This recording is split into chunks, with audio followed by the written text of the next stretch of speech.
Today we're going to talk about the vision of the food forest. In front of me is the whole fence area. The food forest exists in the fence, but there's also some area outside the fence that I've planted some stuff. But right now we're looking at the edge between the food forest that is within the fence and my full-blown forest canopy. And we're going to transition from the food forest to the forest. I'm going to look at the plants that live on the edge. I've been managing most intensely the soil and the inside of the fence.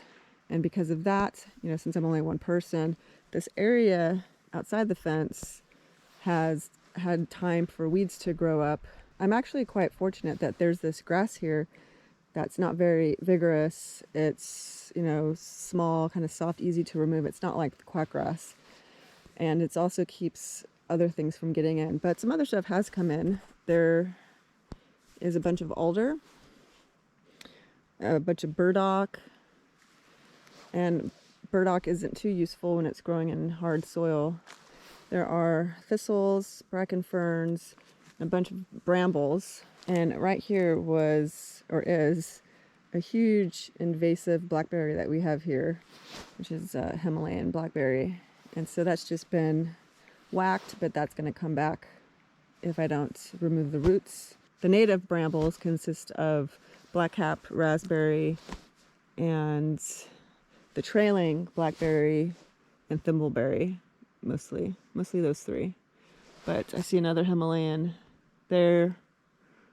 Actually, all the blue vines you see on the hill, that's all blackcap raspberry. Sometimes it glows. And then right in front of me here is an example of an alder. And you can't really see from here, but there's just tons of alder came in here. And there's also some growing really close to the fence that I need to take out. So let's talk about what happened here. During the terracing, a machine came in and flattened this area. So all of this was exposed soil, and the machine came in the forest, went through, and it went up and then came and circled back down there. And you can't even see where it was anymore because all the weeds have grown on the trail that it left. So I'm going to walk through this trail that's been overgrown, and we're going to watch how the plants transition from kind of like a managed food forest to the unmanaged, disturbed area. And we're going to walk into the real forest.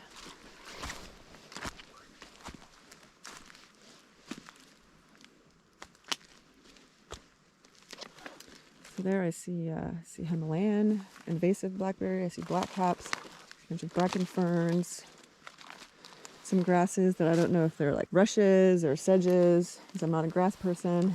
I see thimble. And there's the sword fern. That was probably the only one that was here originally from this grouping. I'm seeing this buttercup. I don't know the difference between the Pacific buttercup and the invasive one. Here's a salmonberry. There's another invasive blackberry. These invasives will form a really bad clump that you don't want. So now I'm seeing some quackgrass. But it's not too much. Here is this is interesting. This is black swamp gooseberry. Those thorns. It's very unique thorns. Let's see. So right around here, we start getting under the large trees. You see here, we have some alders and maples. And right next to me is hemlock. As I pass this, the weeds start to diminish dramatically. So now I just see some blackcaps, some native blackberry, but it's very small. A little bit of grass.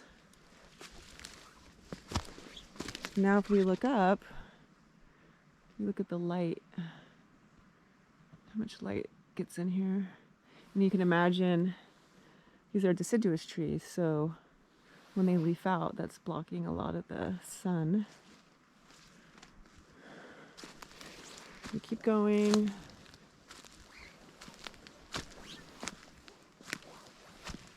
And right around here, all of that jungle mess disappears. This is completely unmanaged forest. And you don't have the weeds, brambles, anything like that. And this ground, you can see here, was disturbed just as much as the ground on the other side that we just passed. Here's a neat snag. I keep hearing that weeds are a sign of your soil type. Weeds can indicate whether you have compact soil, loose soil. The roots of the weeds might be trying to bind the soil or trying to loosen it up. A lot of people say that weeds are an indicator if you have bacterial dominated soil or fungal dominated. So if you would see like a lot of thistles or other like pioneer weeds, then folks would say, oh, you have mostly bacteria in your soil. But if you have brambles, then you have a lot of fungus in your soil. So first of all, I have both kinds of weeds. I have those bacteria-loving weeds, but I also have a lot of those fungal-loving brambles. Also, the soil inside the forest is the same as the soil on the edge. Oh, they're also equally disturbed. The only difference is the light. So here, where there's no weeds, when these maples leaf out, there isn't going to be any sun, just barely any, right? So when you get a blackberry, which can still exist, they don't get any bigger than this. So sometimes they can get in if there's like just a dapple of sunlight, but they can't grow any bigger than this. So sometimes you see them, but they're just small like this, right? And all of these maple leaves and alder leaves, I mean, they also fell, outside on the ground, but there's just light out there and there's no light in here.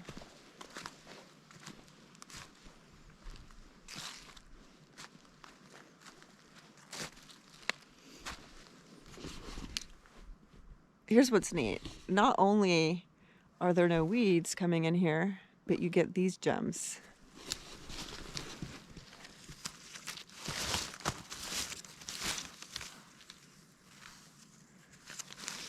This is wild ginger. And it volunteered in this disturbed area.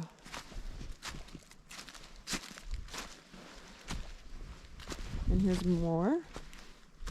Wild ginger is a treasure. It's something that you don't harvest unless you have a ton of it.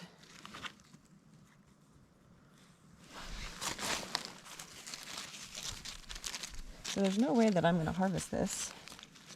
But now that it volunteered in this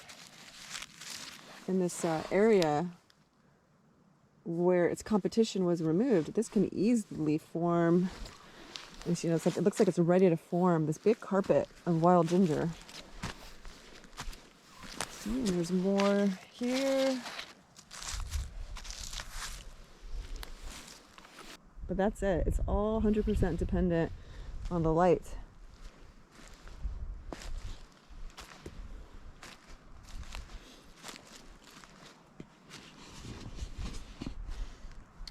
Yeah, so the wild ginger is in here because this is its native environment, but also because it's very shade loving. I had this thought that I would transplant it closer to my house, and I thought, why would I do that? This isn't too far, and it loves to be in the shade. And if you can grow products in your forest that are deer resistant. You know, the only reason to have something in a fence is if it's going to get threatened by the deer, but the deer aren't going to threaten this ginger, so it should stay here. This is neat. I'm just discovering this cascara.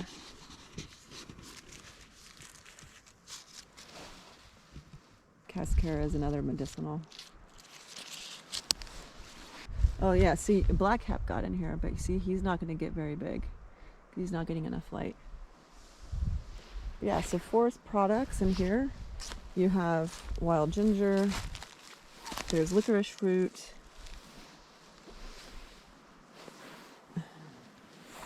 There's cascara.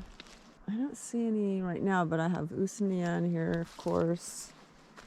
Of course, there's mushrooms. I mean, how nice would it be to set up mushroom operation anywhere in here?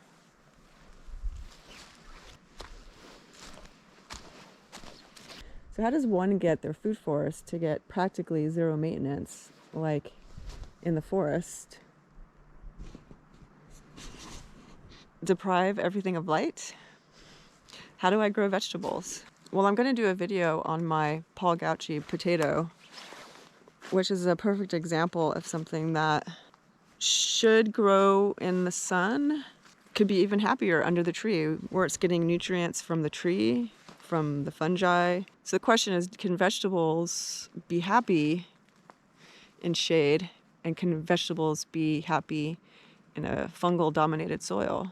Right? We're told that vegetables like bacteria dominated soil. Can I grow vegetables in the dark? Paul Gauchi is known for his strawberries growing under a tree in shade. Also, I saw his wasabi plant growing in full sun and in wood chips. I saw his blueberry growing next to his lavender. So I saw those things with my own eyes. There's this possibility that vegetables, they won't mind some shade.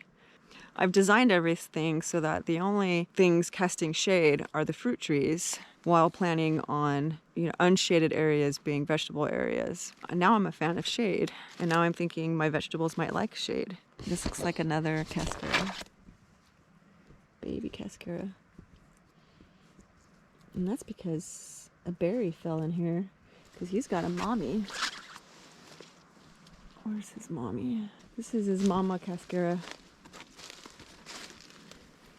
Like somebody had stripped the bark, knowing that the bark was the medicinal part.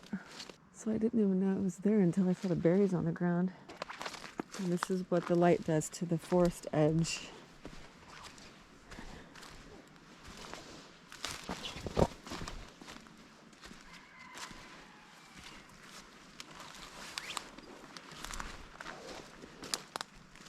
But anybody who's read anything about trees knows that the roots of these trees go way past where I'm standing. And they're probably touching the roots of those trees right there. The soil gets the leaf litter. See? The only difference is this area gets light. Oh, and there's a foxglove.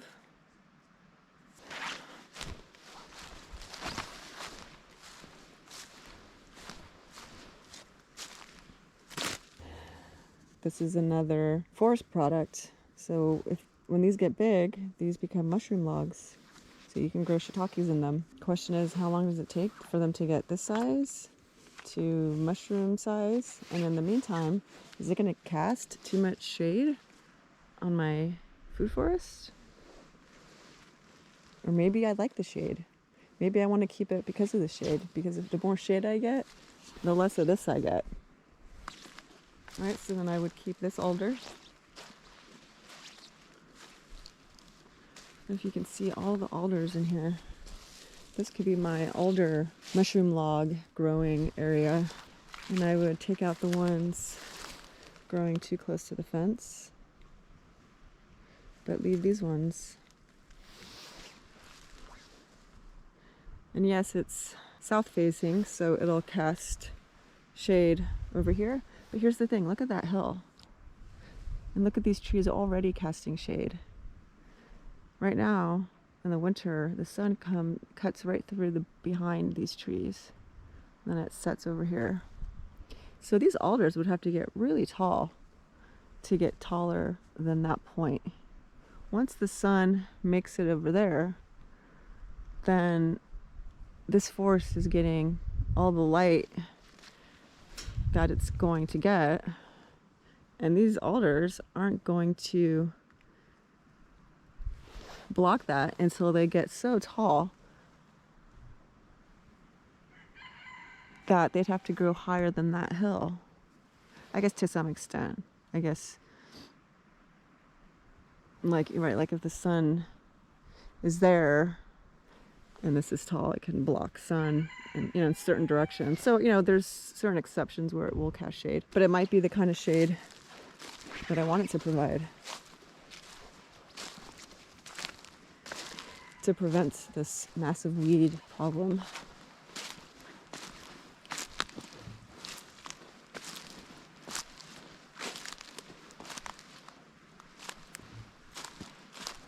When we cross into the forest on this side, same thing.